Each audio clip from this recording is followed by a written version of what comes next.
But your Swedish is very good. Yeah, thank you. For a non-Swedish person who doesn't speak Swedish very well, I take it as a compliment. I speak Swedish very well, thank you. Matter of fact, I perform in Swedish. Have you performed in Swedish? No. No, there you go. Yeah, but I haven't heard you ever performing in Swedish, so.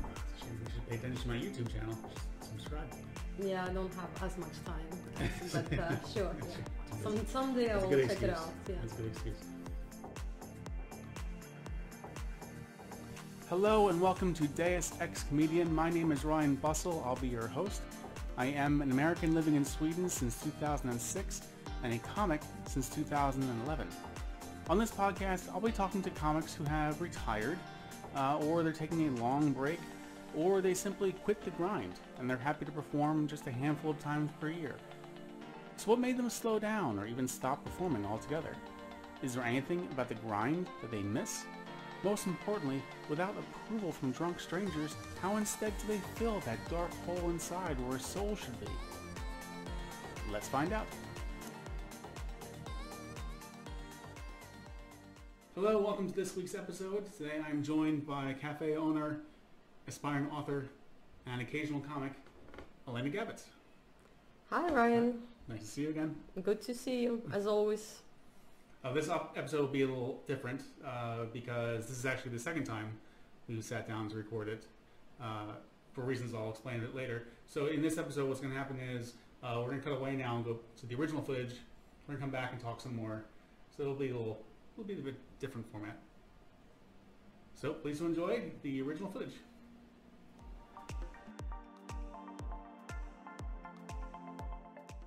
Thank you for having me at your place. Yeah, thank you for letting me be interviewed. Of course. We've known each other for quite a while. Yeah, well, with Corona and everything, and you've been laying quite low in wherever you live, in the middle of nowhere. Wherever I live. Not even in Stockholm, so yeah, haven't seen you for a while. If it's not Stockholm, it doesn't count. It doesn't exist. Exactly. Yes. Finally catching up. I love that you're a typical Stockholm person, even though you're not from here, but you're still see the world through Stockholm's eyes. No, I'm just a city person. So for me, anything that's not the city is not the city. So. But how long have you been in? Because you're Russian, but you lived in America. In Italy. And now here. in Sweden, 13 years. 13 years. Yeah, it's longer than you still, right? No, I moved here in 2006. I moved here 2008. So which makes it not longer than me. That's less. Less, 2 years less. Yes. Yeah. But your Swedish is very good. Yeah, thank you. For a non-Swedish person who doesn't speak Swedish very well, I take it as a compliment. I speak Swedish very well, thank you. Matter of fact, I perform in Swedish. Have you performed in Swedish? No. No, see, there you go. Yeah, but I haven't heard you ever performing in Swedish, so. It's a shame. You should pay attention to my YouTube channel. Just subscribe. Yeah, I don't have as much time, but sure, yeah. Someday I That's will check it out. Yeah. That's a good excuse. But it's nice. It's nice to be here. I just ate food at your cafe, which was very nice. Thank you for that. I have a Russian cafe downstairs, so anybody is welcome to have Russian food there. Since I don't do comedy, and that's the reason Ryan is here. Correct. And that's Cafe Eurobar in Stockholm. Cafe Eurobar in Stockholm, correct. And how long have you been running that now? 3 years. 3 years, wow. Yeah, time flies. It does. But you've stayed busy though, still throughout the whole Corona. Yeah, because we are the only ones in Sweden offering Russian food, and no food passes better with Swedish weather than Russian food. That's a big claim, the only restaurant offering Russian food in the entire country? Yeah, but it's actually true, because trust me, I checked out my competition and apparently there is none. Okay. And people told me that throughout the years there were many Russian restaurants in Stockholm, but apparently all of them shut down within 3 years. So we're actually holding on more than other places that's been in our place. Nice, you beat the curse so far. No, people told me it's because Russian food is not popular, but I think I can change that. So yeah, so far we've been doing quite well, so hopefully it will continue. Yeah. Very good. So now, as you said, I'm here because you have not been performing very much, but you're not, like, you wouldn't say you're not an ex-comic, and you're not really taking a break either. You're just sort of performing a lot less than I used to. Yes. I mean, if we're not taking Corona into account, since nobody's performing this year anyway. But even before Corona, I was performing maybe once every month. And when I started, then I was performing 5-6 times a week. So there is a huge difference. Yeah. And what drew you to comedy? Like, how long were you active? Like active? 6 years, I would say. Okay. Yeah. 6.5 years. Yeah. I mean, if we take away Corona, then 6 years, because this year I don't think counted. It really shouldn't. No. No. I'm about to celebrate 10 years. I'm not quite sure I can really say I'm celebrating 10 years when I have 1 9. year was just a blank. Yeah, exactly. Yeah. So if we say with Corona, then it's 7 years. Without Corona, it's 6 years. Okay. And what drew you to stand up in the first place? Well, it was complete accident because I never even watched comedy. But then I was working at SAB Bank, and the colleague of mine got certificate for Christmas, or a gift certificate for Christmas for a stand-up course. I think it was with Amy, actually, I'm not sure. Anyway, so she took the course, and then she invited me and some other colleagues to the last lesson when they had to do the show in front of the audience. So I watched her, and that was, for the first time, I was like, wow, this is really cool to do stand-up comedy. When she was standing on stage, she was telling jokes, and I was like, but I'm funny, I can do that as well. And the funny thing is that this girl never did stand-up after the course because she thought it was horrible to stand on stage. Okay. But then she still came to my shows, and she insisted that she should have at least 10% commission on all my shows, since she was the inspiration. That'd be 10% of nothing. Then. Yeah, but as you know, comedy pays nothing, so I said she's welcome to 10% of nothing. But yeah, that was complete accident. So she tried it once, she didn't like it. I tried it once, I loved it, and I became hooked. So yeah. And how did you get your first gig? Well, at the time I was living just across the street from Big Ben. So when this girl tried, when I saw this girl performing and I decided I should do it myself, I started looking at stand-up comedy in English, since my Swedish at the time was pretty much non-existing. And then I was like, yeah, Big Ben, and I live just across the street. So I came down to Big Ben a few times to watch the comics, and saw you, Ryan, I saw Brian, some other comics, and no offense, but I thought, I can do at least as good as these guys. And then Yemi was the conferencier then, so then I came up to him and say, hey, I want to perform here. And he just like, he made me feel so, I don't know, stupid for thinking something like this. It's like, have you ever been on stage? I'm like, no, never. Have you done theater? No. Why do you want to do this? Why do you think you can do it? And I was like, well, screw you, I'm gonna show you that I can do that. So then, yeah, essentially I think it was good, because I was so eager to prove to Yemi that I can do this, that I wasn't even nervous first time I performed. I just wanted to show this guy that, you know, I'm capable. So yeah, Yemi gave me 3 minutes, and that was my first gig at Big Ben. So I asked him for time to perform after. I've seen shows there maybe like 5-10 times. Since I lived across the street, I just came down every day and watched shows. So you felt it went well your first time on stage? Yeah, you remember my first gig well, because you said I was very obnoxious. Yes, but, I am going to tell an alternate version of your first time on stage, but yes, so just curious how you felt it went. No, I felt fantastic, because I didn't expect that it would go that well, because also what I didn't realize, but then they obviously announced that this is the first time for somebody's performing, and the audience is super supportive for somebody who tries it for the first time, so they were super supportive. But still, like, they laughed at every line, even like lines I didn't know that they would laugh, and then it felt like, oh my god, I'm a genius, and this feels fantastic, and this is like the best I felt in my life. So I was on cloud 9 after the show. I felt this is like the best thing ever, and nothing feels as good as doing stand-up. So I would like to tell the alternate version of your debut on stage. Yes, please. Yeah, I heard it, but other people should hear it as well. So back in the day, as you know, at Big Ben, all the comics who were waiting to go on stage would be at the back of the room, and Big Ben has never been known for a great sound system. This is just how it is. It's a great club, but the sound system is not the best. You went on stage. I've never seen you before. I knew that you were new. You were holding the microphone somewhere down around your navel. Yes. So people at the very front of the room, like towards the stage, actually could hear what you were saying. All of us at the back of the room had no idea. We couldn't hear a word you were saying. but people in the front of the room seemed to be having a good time. And then you left the stage, you were done, and I could see that you were happy. You came about halfway back into the room. The next comic was already on stage. You were immediately surrounded by friends or colleagues or whatever that were there, who were all loudly congratulating you on your debut, and you were very loudly thanking them and talking about it while the next comic was already mid-act. The host. I'm so ashamed. I had such bad manners. Oh, yes. It gets better because the host came over to tell you guys to shut the hell up and show some respect, which you did not do. Instead, you quite loudly insisted to Yemi that the next time you get booked, and you should be booked next time, you deserve more time because you were so good. Yes, that's exactly what happened. And the fact that you and I are friends today says a lot about you as a person. That you actually you overcame a lot for me. Ryan. I mean, I didn't see you during your first gig because that was before my time, but it certainly did not go like that. But it didn't go as well for you then. Or you see, you're laughing, so I have a point.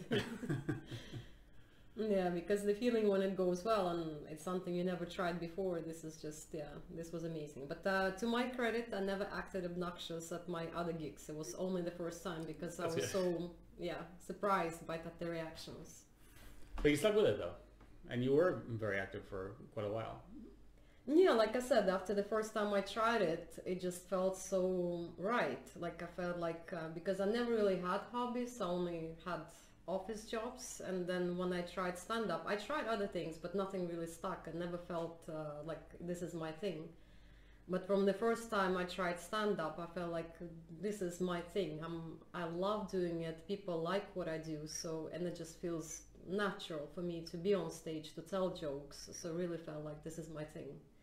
So I was super active because I wanted to be better at it, so then I took any gig I could get, and then if you remember, then I also traveled a lot all over Sweden, like any shitty club, doesn't matter where it is, like in some town that you could never find on the map with where they would have only one pub in the whole town, and this was the pub where we did stand-up, and everybody was piss drunk. After 1 hour I was still doing these shitty gigs because I really wanted to be better at it.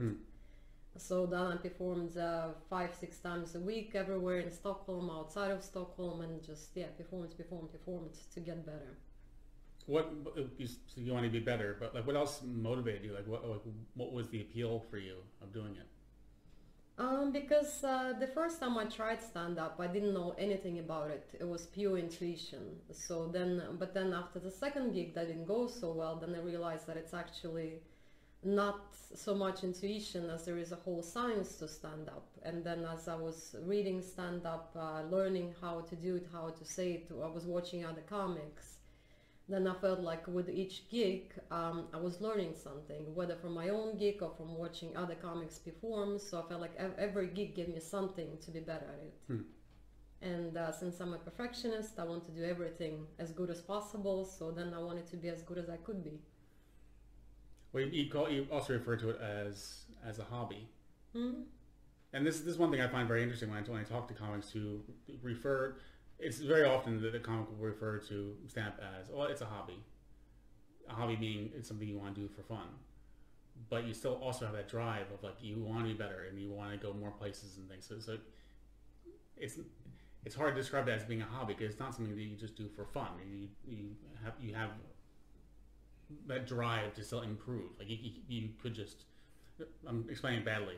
But I mean, I know what you mean, yeah. And you have a point because I mean, I guess also depends how you take a hobby, because I guess for you, by definition, you don't have to take hobby seriously, but some people are extremely serious about their hobbies, sometimes more serious than about their daytime jobs. For me, hobby just means something that doesn't pay your bills, that you can do more or less, it's up to you, so there's no obligations really. But it doesn't mean that it's less serious. It's just something that, you know, doesn't provide income and that doesn't have like a fixed schedule. And I know for you, just doing it is not enough because you have written jokes that you know work. So you could easily have an 8-minute set that you just do every time. And for the audience, you know, 99% of the audience has never seen you before. It's going to be brand new to them. But that wasn't enough for you though, because you get tired of your material. You'd want to do new stuff. Yeah, I mean, you probably feel the same. You have material that works, but then it's extremely boring for you to say this material 100 times, 200 times, because then you feel like there is no passion in it anymore.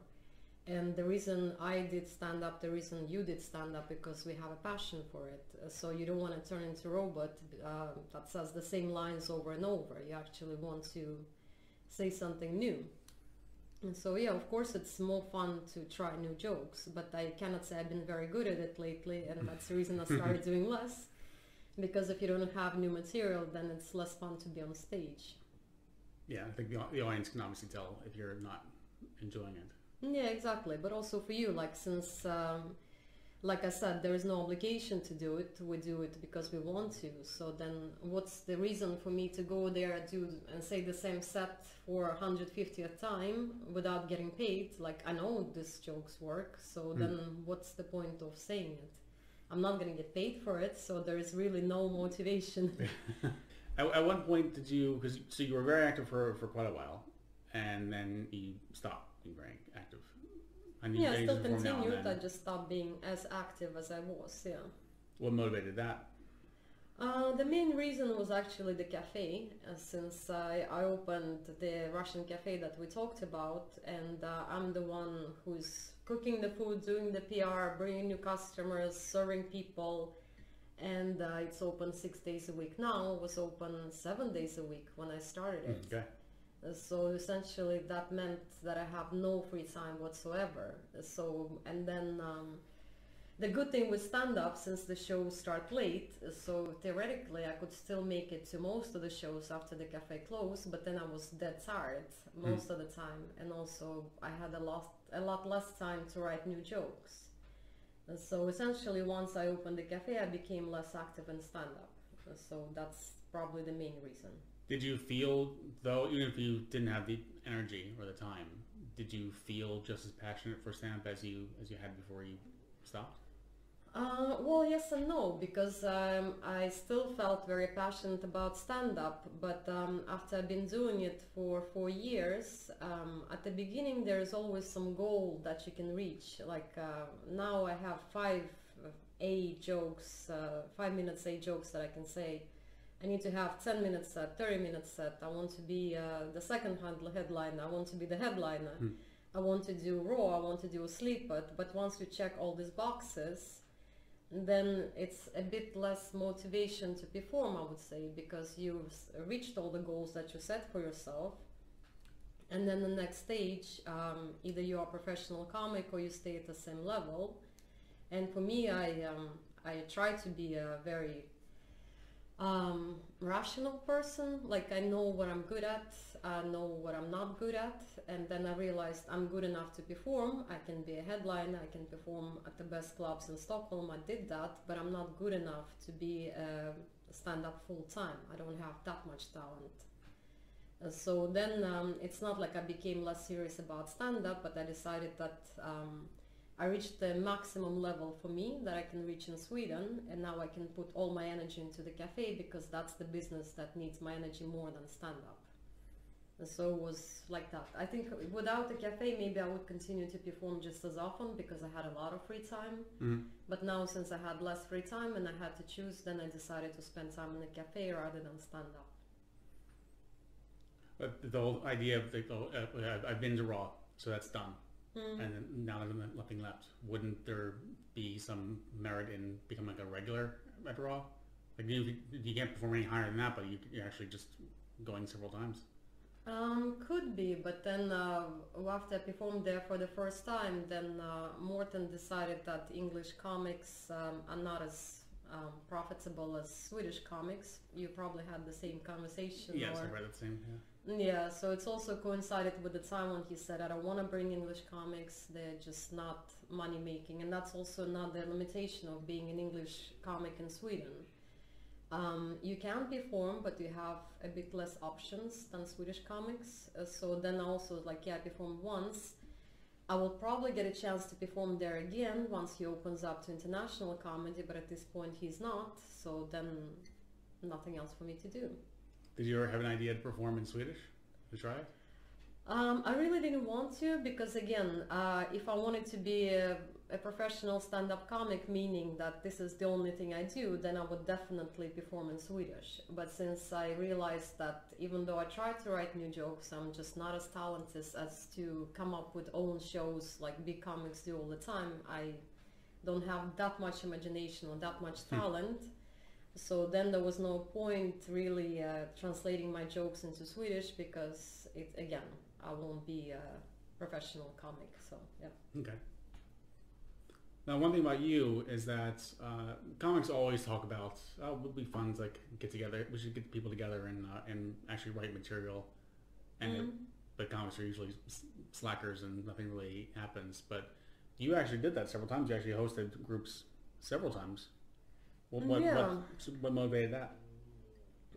Because like you said, people, I don't think it's only comics, people in general, but comics especially are good at blabbing, and I usually follow up words with action, and that goes, that's my Russian side or my personality. But if somebody said, let's get together and write jokes, I'm like, sure, which day is good for you? So then I actually take, the next step to make it happen. So, and then it was always convenient since I always lived very central, so it was easy to invite people over at my place. So then I didn't think it's a huge deal. Just like, yeah, sure, you want to write jokes, come over, which day is good. And I think it was really fun and it was very productive. It's always different because some days it was better for some people, some days better for other people. It's never like one session is good for everybody. But if we meet often enough, then I think it worked out for everybody. Or what do you think? Yeah, for sure. Yeah. I was there several times and I enjoyed it. I got some good ideas out of it. Yeah, and also like you said, it's always fun to hang out with comics, even though we spend time usually after the shows, but after the shows some people need to run home to their families and some people just want to drink. So I think it was also fun just to actually write jokes and talk like, I don't know, during the joke writing sessions, not only for a drink after the show. And now, of course, we're living during the Corona times, so there hasn't been much socializing or hanging out or really performing either. When's the last time you performed? It was in October, so I didn't perform since Corona started. So from March till October I didn't perform at all, and that was the longest break. And then it opened up again, and Jonathan asked me to perform at the Laugh House twice. And the first time I was so nervous, I didn't want to say to anybody that I'm performing, because I'm like, this is the longest break, I'm probably gonna suck. But it went really well, and I forgot how good it feels to perform stand-up. So I'm like, yay, I should get into comedy now, and then more restrictions and nothing since, yeah. If there hadn't been any restrictions, do you feel like by this point do you think you would have been performing more often, or would you been more at the same pace? It would probably be the same pace, maybe not once a month, because the cafe requires a bit less time now, a bit less energy, so I have a bit more time. But since, as you also know, I wrote the book that I'm now trying to sell, so then yeah, it seems like I always find a project for myself. So it's not one thing, it's another. First it was stand-up, then it was cafe, now I was writing the book and now I'm trying to sell it. So then if I have free time, then I would be writing jokes. But now my free time is spent on polishing the book, sending it to agents, and doing the cover letters and all that. So once this is done, I think I would go back to performing more often, granted that clubs are actually open. Yeah. And if you don't find some other project. And if I don't find some other project, yeah. So I mean, yeah, like I said, I like stand-up, but you probably heard it from a lot of comics that you interviewed before me and a lot of comics that you're going to interview after me. Once you reach a certain level, then yeah, it doesn't become your priority anymore, because if you have some other projects that go forward, you go with them rather than going all in with stand-up, because they need, I mean, as humans, we always need an incentive. What's there for me? So it feels good, sure, but it also feels good to write a book. It feels good, I don't know, to run a marathon. So unless you see some goal, then it's going to be on your back burner. Did you have that ambition from the start? Like, did you feel, from the very beginning, did you feel like, okay, someday I'm going to be at this place, I'm going to be in movies, or I'm going to be on TV or radio, or I'm going to do hour-long sets? Well, I would say it was a bit of both, because when I started I really didn't know anything about stand-up, so it was a surprise that I actually can do this. And then once I learned I can do this, then I was like, I'll just do it a few more times. And then I didn't know anything about, like, for instance, comedy scene in Stockholm, because I remember our conversation the first time they asked me to perform at Oslipat, and I asked you, Ryan, what's Oslipat? And you were like, are you kidding me? You got so angry. Like, I was trying to pull my leg, this is like one of the best clubs, I used to like trying to play cool. I'm like, no, honestly, I don't know what's Oslipat. So yeah, so at that point, at first it was fun, and then once I started to get some recognition, then I was like, oh, maybe I'll try to take it as far as I can. Maybe I can be on the TV, maybe I can do, you know, my own program. But then I came to the conclusion that I actually can't. Like I said, I'm good enough to perform, not good enough to be a star, so to say. And that makes it not worthwhile, or? It makes it worthwhile. I think every show that I did, I'm happy with, and I will do again. And just like I said, it's just not a priority. If there is something else, if there's, and even if I have 10 other things, I would still do stand-up once a month because I love it and I think it feels good to go on stage. But I won't do it more often if I have other things to do. Does it, reaching this point, like realizing you reach this point and you feel like you're not going to progress past it, does that make it less fun to perform? A bit. I don't think it makes it less fun, because one of the reasons I got into stand-up, because I love to make people laugh, and you still have it with each show. So every show I do and I see like smiles on people's faces and they laugh and they forget everything, I think this makes it worth it. So in that way, it's still worth it. But in terms of like feeling of accomplishment, then no, because it's just another gig. It's not something that advances you in your career. Is there anything you miss from the days when you were very active? Yes, I do, because in a way, I mean, that's the part that not good with the cafe, because I miss like road trips, for instance, that we did to Gothenburg or to Malmö, where you just like hang out with comics in the car and then you go in some town that you've never been to, and yeah, I think that was a lot of fun. But as far as doing stand-up very often, like I said, I don't see a huge difference, because most people, like stand-ups that I'm friends with, I still see outside of stand-up, like I see you, and we had the writing sessions and we had social events, so in that way it's fine. Is there anything about the grind that you don't miss? Yeah, because I mean, once when you're pushing yourself to be the best, then every show is a pressure. And then once you take away that pressure from you, okay, I reached the level that I think I can reach, then there is no pressure anymore, because then each show is just fun. There's still a bit of pressure, because there are always people who want to see you stand up, and I had it with the cafe, like because some customers, either I told them or they knew from other people that I do stand up, and then they wanted to come and see me perform. And I still remember one guy who was regular in the cafe, still is actually. But he was crazy about the food, and then he came to see me at the show at Big Ben, and I actually had a bad show, and as you know, it happens. But then he came to me and he said, yeah, you're very good in the kitchen. So then, and I was like, yeah, this is not a good feeling. So I like not to have pressure of performing well. Like when I do stand-up, I don't want to tell people about it, and you know, like all the club owners always want us to post on social media, but then I feel the pressure, because if I post it on social media, then customers come or friends come, and then I need to be at the top of my game, and at this point I just want to have fun. Like right. Whether it goes good or not, I don't want to care. So miss that, okay. Yeah, so I don't miss the pressure to be the best of the best, yeah. What do you think would have to change for you to be, like, to come in, like, devote yourself to it full time? Like, what would change? What would have to change for that to happen? We should have more possibilities, because when I was in London, and then I thought if I lived in London, I would continue with stand-up full time, because for people like on your level and my level, like we are good enough to perform, we are not stars. For us, there is no place in Sweden whatsoever. It will never pay, it will never be a career. But in London, I saw many people on our level that actually made a living out of it, because there are so many clubs to perform, because they pay you well. And I was like, if I was in London, I would probably do it full time. But in Sweden, especially for English-speaking comics, I don't think there are any options. Yeah, but it's remarkable how many options we actually have, considering the Yeah, I population mean, we size. have options to perform, we just don't have options to get paid for it. Yeah, there's really not much of a industry.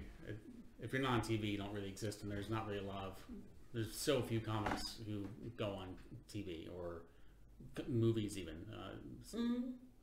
Yeah, that's true as well, because I also saw that in England, that it's a lot more common for comics to go on TV, to go on radio. They don't need to be stars, but in Sweden, very, very few people manage to do that. So yeah, put me on the TV and I will do it all the time. Be the wacky neighbor, the Russian neighbor. Well, you've been all over the world, so are you finally settled? Is this the place you're going to stay? Yes. I'm not planning on moving. Who will be running my Russian cafe? Any plans to expand your territory? Get some more breathing room?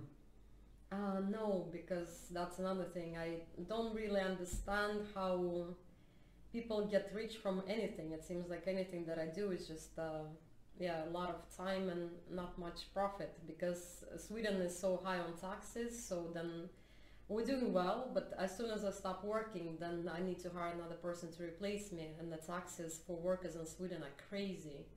So then essentially, if somebody replaces me, then all the income gonna go to pay that person, and then there will be no money left for me again. So yeah, so that's a bit of a tricky part.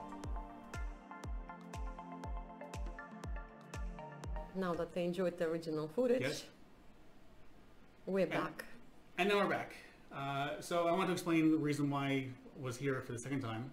I was not because you can get it right the first time. Exactly. I was not happy with my own performance in the last podcast. You were fine. There was nothing there, but I felt a bit off. So I really hope that you're in your top shape today, because I'd much rather better not shape. do it the third time. I'm in much better shape now. I was not in good shape the last time for two reasons. One was my fault, and one may have been your fault, actually. Really? Yes. What have I done? Okay, we'll get that. So the first reason is because when we first sat down, it was still during my period when I was not working, and I was on my couch for a year doing absolutely nothing. It was my couch, gym, grocery store, home, and I lived like that for a long time. And I knew that if I did anything more than that, I would end up exhausted by the end of the day. So knowing this, I still planned to come to Stockholm and record 2 episodes. What a hero you are. By the time I got to you... What a hardship.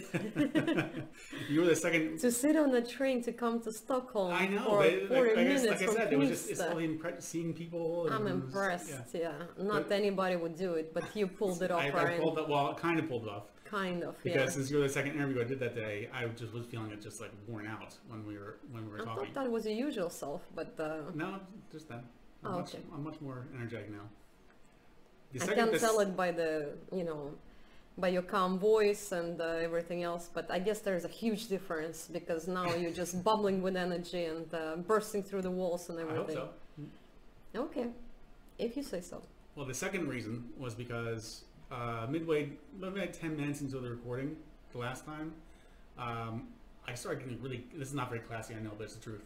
I started getting really gassy. And I didn't want to... I didn't smell anything. Thank you, Ryan. You're such a gentleman. Because I held it in, because I didn't want to fart on the pod in your apartment in front of you, so I held it in. So because I held it in, then my stomach was just like bubbling because I was farting on the inside. Oof, I feel really bad for you, and I'm so grateful that you didn't subject me to... I know, but I was very distracted because you were talking, listening to you while you're talking. Meanwhile, I can hear my own insides, which sound really loud to me. I didn't hear anything. Good, but I was like worried, but does she hear this? Does the microphone hear this? No, your intestines were very quiet. Yeah, so I was very distracted by that. The thing is, and this could be a coincidence, but the thing is, I had just enjoyed some food from your great cafe just before the pod. You're just not used to good food, so that's why you couldn't that cope with it. That must be it. I don't want to blame the food. No. But the food is great. You should definitely get it. But maybe if you get the dumplings, you may not want to record a podcast right after. You're the first person who had this reaction. Okay. But it's maybe just because you're an American, so for Russian food to digest it's hard on you. It's growing up during the peak of the Cold War. I just want to reject everything Russian. That's But there's a few things that I feel like I wanted to talk to you about that I didn't get to in the last session, so I just want to supplement this with a few more questions. One of those things is your faith, because you're a Christian, which is extremely unique. We live in a very secular country in Sweden. I think I've met 2 Christians in my entire time here. I'm just curious how it feels to be a Christian in a very secular country. Well, I feel that I'm never the right, I don't know how to put it. Like, I can't get it right when it comes to religion, because I lived in the States before, and as an American, you know that most Americans are quite religious, and there I was not religious enough, because I don't do fasting, I don't go to the church. I think faith is something personal that you have to yourself. So in US I was not religious enough, but then I came to Sweden, I'm over religious because I actually believe in God. So it feels like I can never get it right, but I don't really care about religion. I think anybody can have a set of beliefs, and whether it's religious or cultural, it's up to you. And if you believe in Jesus or Muhammad or Buddha, as long as you're a nice person, I like you. If you're a horrible person, I don't care if you're Christian or atheist. So to me, it doesn't really make any difference whatsoever. It's the same as, I wouldn't even say like voting, because political parties can be very nasty. So religion is something, it's up to you. You can make it bad, you can make it good, you can make it nothing, it's up to you. So to me, it's nothing really that important when it comes to other people. Does it affect your stamp in any way? No, it doesn't. I mean, why would it? It's not against Christianity to do stand-up. No, of course not. No. I try to be a good person, but I think it's most of us try to be. But don't steal, don't lie. Yeah, that sounds good enough. So I don't lie in my stand-up. It's very direct that way. Yeah. Okay. One of the reasons why I asked about your faith, if it informs your performances at all, is because when people complain about female comics, and again, this is not a complaint that is justified, it's just one of the complaints that I hear people say, that they say like women comics, all they do is they just talk about sex. But I definitely can't say that about you at all, because that's not something that you talk about on stage or off. Not really, but it has nothing to do with the religion, because I usually, since you saw my stand-up many times, you know that it's mostly about cultures and observational comedy. So just sex is not something that fits my style or fits the style of humor that I do. And so I don't have anything against sex jokes. I can laugh at a great sex joke, but it's not the kind of comic that I am, because I'm not a physical comic. I'm not, I don't know, like more crude kind of comic. I go for more observational style and more irony, I guess. And as you know, sex and irony don't really go well together. So that's the reason I don't talk about sex. No, I actually find it refreshing, because I think most comics, and throw myself in here too, are a little too willing to talk about sex on stage. Yeah, and to be honest, it gets a bit repetitive when like people talk about sex, and actually I heard it from some audience members as well, because it's nice to break it up with different styles. And if you have a show where 5 people just talk about sex, and then I come out and talk about like Swedish culture, they're like, oh, thank you, that was so refreshing, because we got so tired of the sex jokes that were coming up all the time. So somebody has to do it, you know. Somebody has to talk about sex, that's you, Ryan, and somebody has to talk about cultures, and that's me. And I do want to point out too, which is for anyone that's listening, I can see how this might look, that I have a woman on the podcast and go right into sex. But the reason I'm asking is because I think it is, like I said, it's unusual for a comic to, like, there's not many comics that do shy away from this up completely. Yeah, and like I always said before, that I don't really care if you're a female comic or a male comic, it just should be funny and good at what you do. So then if you ask the guys about sex, I don't see any reason why you wouldn't ask me the same question, because I think we are professionals who do our thing, and then it's absolutely no reason to not ask me some questions or to be, you know, iffy about it just because I'm a woman. Okay. We're an equal country, so it's totally okay. Good. And with that in mind, I want to ask you a question that would prefer I didn't have to ask, but I think it's important because I would never, if I was talking to a man, and I have talked to men on this podcast, I never ask them, so how does it feel to be a man in comedy? But I think it's a justified question for you, for women, is how it feels for you. There, of course, there's a lot of discussion about women in comedy, that they're underrepresented and don't feel comfortable or feel shut out. What has your experience been like? My experience has been good, and I don't. I know that there are a lot less women in comedy, and I can't really pinpoint the reason why there are less women, because as soon as I started with stand-up and I wanted to get stage time, I got stage time. So it's I never experienced any kind of discrimination or any kind of, oh, because you're a woman you cannot do this. What annoyed me is that when they segregated women in a separate show, because it feels like, oh, there's all-female show, and I was like, but there's no all-male show, so I feel like, oh, monkeys can dance too, so I see no reason why there should be all-female shows just to show that we represent women comics. And I don't like when club owners say, but we need to have a certain quota of women per show, because then I feel that I've been chosen not for my stand-up, just for my sex, and that I don't like at all. I want people to choose me based on my show, not based on other factors, because I'm a woman or because I'm from Russia or because I have brown hair or whatever. I think it has nothing to do with comedy. So no, I didn't experience anything so bad when it comes to that. Like I said, when I wanted to perform 6 times a week, I performed 6 times a week. When I wanted to perform 10 times a week, I got the stage time. And then I couldn't get to good clubs when I was bad, but I could get to good clubs when I became better. So I'd like to think it's due to me becoming better, not because they wanted to represent female comics or because I look pretty that day or something like that. And so, yeah, like I said, I absolutely don't agree with segregation in comedy, that it should be female shows or females should have that spot or this spot. It's a show and we're all doing the same thing, so there's absolutely no reason to separate it. That was for you, that was how it was getting gigs. How did it feel for you actually being in the clubs themselves?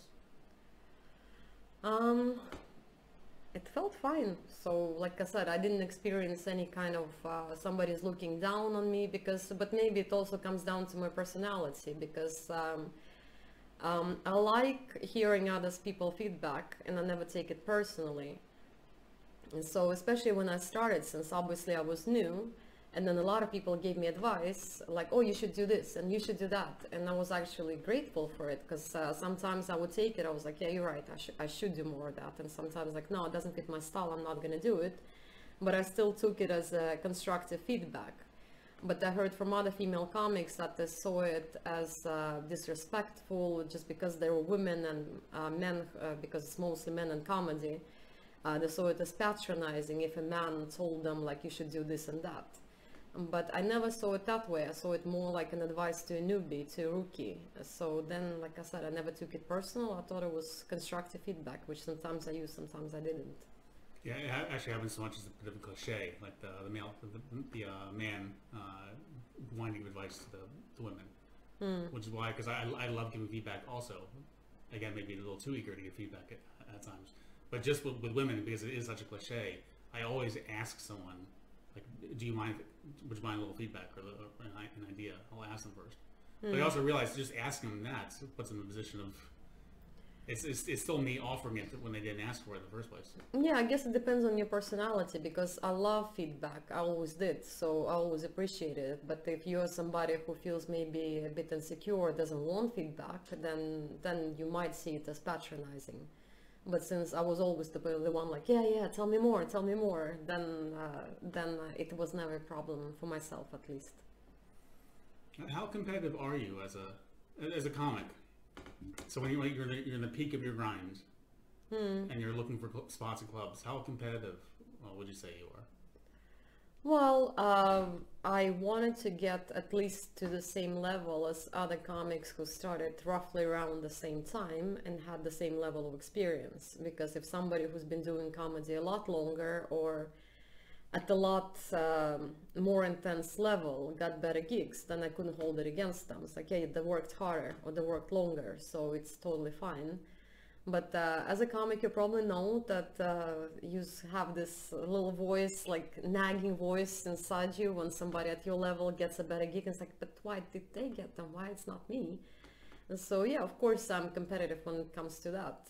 But it only happened when I was doing comedy a lot. So when I stepped back from it a bit, then it's obviously now I cannot blame people getting, you know, higher when I don't do it as much myself. One thing a lot of comics go through, I went through this myself, is in the very beginning when you actually start, and you're just so like, oh my god, this is amazing, I'm here, and really nervous, and everyone, all the other comics are thinking like, wow, like they're veterans, they've been doing this forever. That kind of like nice feeling goes away after maybe about 6 months in. I don't know if you felt this, but I felt myself that suddenly I was thinking like, oh, I'm performing that person, why are they performing there when I'm not performing there? And just almost like an angry edge. Did you go through that? No, because I was quite happy with the way my career progressed, because I did get to perform at all the clubs in Stockholm, all the top clubs except for Norra Brunn.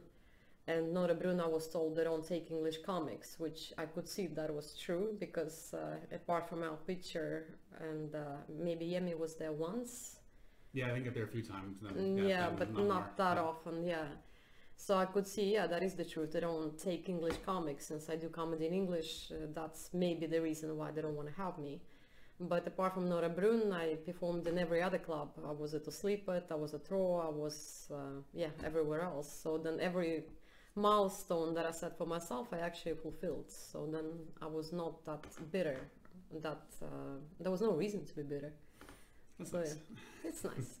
But also, as you know, comedy doesn't pay that much. So, I mean, if it was a Korean, like, I think it would be different if somebody got paid, like, double the amount and like, but why am I not getting paid? But since comedy doesn't pay that much, so it's more just a level of prestige, but it's nothing that comes with, like, monetary reward, really. Right. Yeah. Okay, that's pretty much all I wanted to cover. Anything new you want to add? No, I think we covered so much last time and covered even more today. So yeah, I think I'm happy. Great. Yeah. Then we'll wrap things up by going back to the original footage for a War Story exchange. Thank you, Elena. Thank you, Ryan. I hope you feel as good as when you started this podcast. I do. No bubbling. No bubbling, yes. Good. So you can handle the train back to Knivsta. Yes. Okay, good.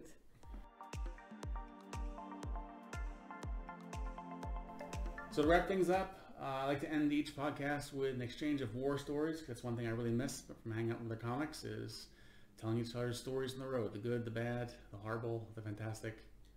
So I asked you to prepare a story, and I'll go first with mine. You go first. Go ahead. So this will be a not very happy story. This is my story about my time in Berlin. My first time, I was going to Berlin for work, and so I was going there for work, I decided to do a bit of stamp as well for fun.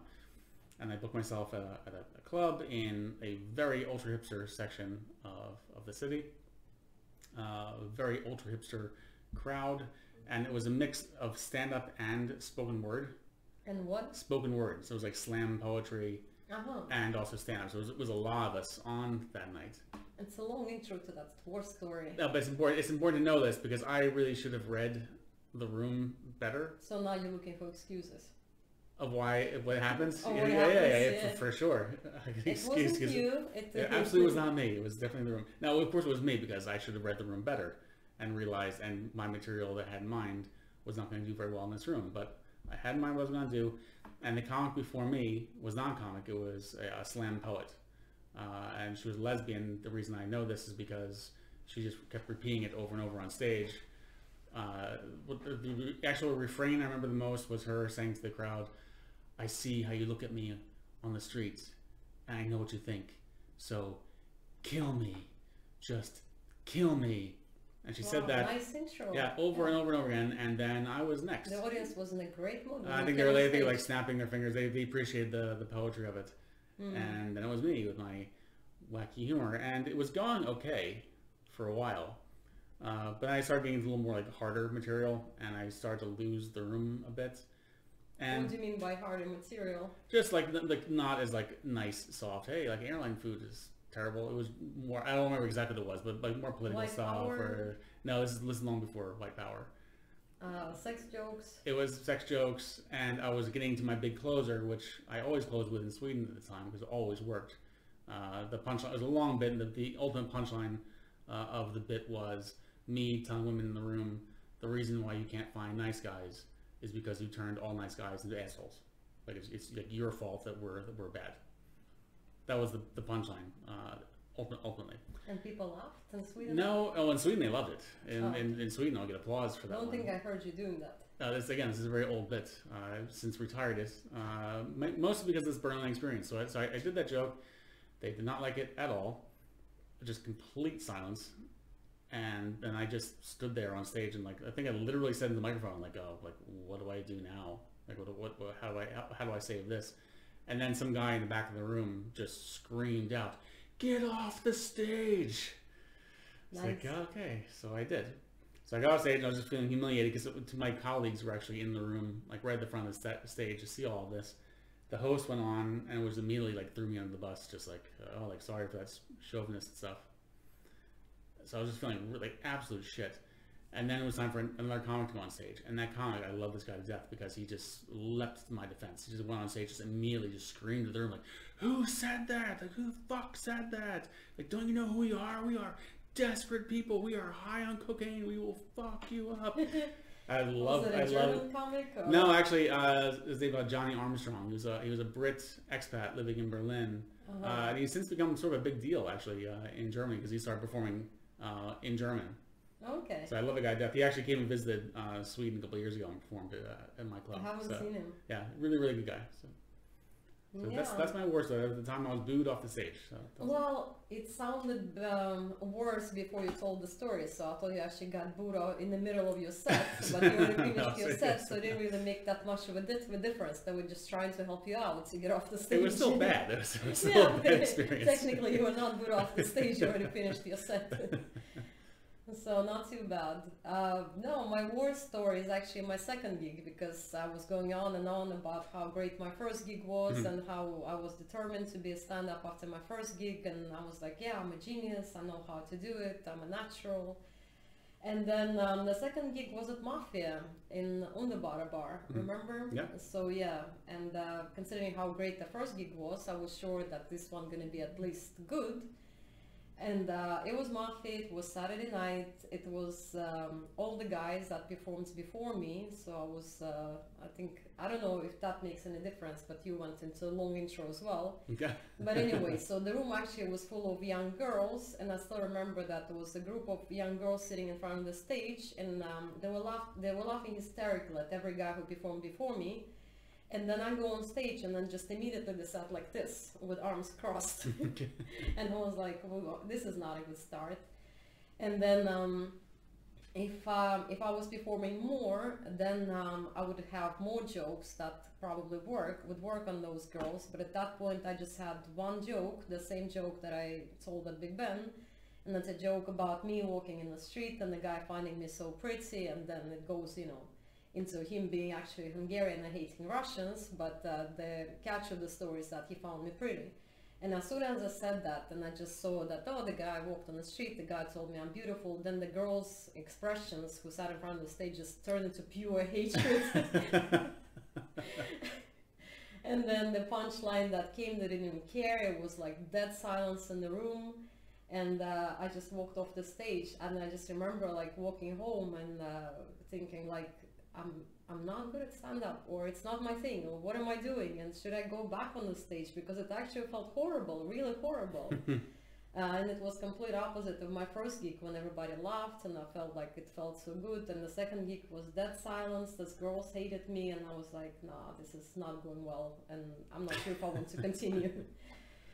So yeah, that was their first war story, and then I can tell another war story if you want. Sure, go for it. Yeah, since we talked about road trips, and I was performing in one small town outside of Stockholm, and then I did so well there that they asked me to be a headliner. And I was like, yeah, sure. And I was also quite new, so I think it was actually the first time somebody asked me to be a headliner, so I was super excited. And it went really well there for me the first time, but what I didn't realize, it was a small town, and they start drinking heavily from 7 o'clock on a Friday, and the headliner goes on stage last, which is 11 o'clock at night or whatever time it was, 10 o'clock at night. So the reason I did so well the first time, because I was a rookie, I performed in the first half when they were sober. When I went on the stage as a headliner, everybody was completely drunk. So like 2 minutes into my set, one guy just screams, "I need to pee." He runs outside, and the club opened just in the street. So with the door open, he starts peeing right outside of the door. And nobody hears a word I'm saying because they're so drunk. They're just like loudly talking to each other and screaming for beer, and somebody needs the toilet. And I was like, wow, this is not a good headlining experience at all. But you made it. I made it. I stood on that stage, but yeah, I wouldn't say it was fun, no. But I was a headliner. I think that was my first headlining gig. But those are the stories we remember.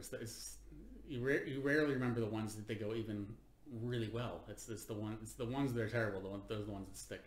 You're actually right, because you asked me to remember both good and bad stories, and I had no trouble remembering bad ones. I can tell you more if you want, but the good ones, I mean, you remember the feeling, like it felt good, but you don't remember the details, and there's not much more to say, like it was a great gig. But there is an element of surprise, because when we roasted you, remember, at the Green Bar, and I think that was one of my favorite gigs, because also it was complete surprise when we were telling your jokes, and I just had so much fun doing it, and the audience loved it. And the funny thing is that even though in the joke I'm an American man, didn't connect the dots, then they came to me after the show, congratulated me on the great jokes. Just to explain to people don't know, so there was a night that I got surprised with a roast where all the comics on stage all did my material, which was really fun for me to watch. I think that was actually my favorite time seeing you perform. Not because it was my material, which because it was your material. Yeah, I said it no, really well. But I sat there like thinking, man, okay, they're getting last, but I'd be doing much better with my own jokes. No, it was not good. You were having so much fun. Like that was like the loosest I ever saw you on stage. Like you were really enjoying it. So that was fun to see. Yeah. So that was one of my favorite gigs as well. We should roast you more often. Sure, yeah. Yeah, your birthday's coming up in May. Maybe they'll open the clubs until by then. Yeah, if we're all vaccinated by May, I doubt it. Yeah, we'll all be vaccinated and roasting you again, hopefully. Yeah, that'd be nice.